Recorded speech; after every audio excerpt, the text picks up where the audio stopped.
Hi అండి. ఈరోజు మనము క్రిస్పీగా టేస్టీగా చెక్క పకోడీ ఎలా చేయాలో చూద్దాం. పిల్లల స్నాక్స్ బాక్స్కి పర్ఫెక్ట్గా ఉంటాయి. మరి ఇంకా ఆలస్యం ఎందుకు, స్టార్ట్ చేద్దాం. ముందుగా ఒక బౌల్ తీసుకొని 1 కప్ శనగపిండి, 2 కప్పుల వరిపిండి వేసుకుందాం. 1 కప్ శనగపిండికి 2 కప్పుల వరిపిండి. ఇప్పుడు కొంచెం వెన్నపూస తీసుకొని పిండిలో కలిసేలాగా కలుపుకోవాలి.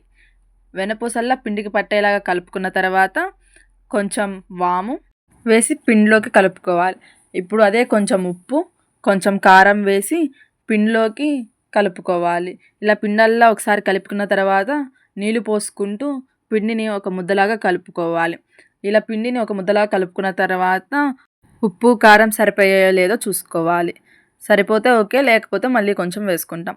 ఇప్పుడు చక్రాల గిద్దల్లో ఇలా పొడుగ్గా గీతలు ఉండేది తీసుకొని దాంట్లో కొంచెం నూనె అప్లై చేసుకొని మన పిండిని దీంట్లోకి పెట్టుకొని ఇంకా మూత ఫిక్స్ చేసేసుకుంటాం.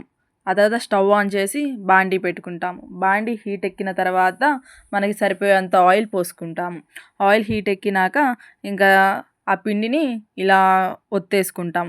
మనకి ఎంత పొడుగు కావాలంటే అంత పొడుగు వరకు రానిస్తూ మిగతావి ఫింగర్తో ఇలా కట్ చేసేసుకుంటూ మిగతా పిండిని వేసుకుంటాం.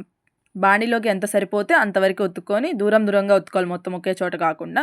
ఆ తర్వాత వేసిన తర్వాత ఇలా ఒకసారి పుల్లతో కదిలించుకొని ఈ కలర్ వచ్చేంత వరకు వేయించుకోవాలి.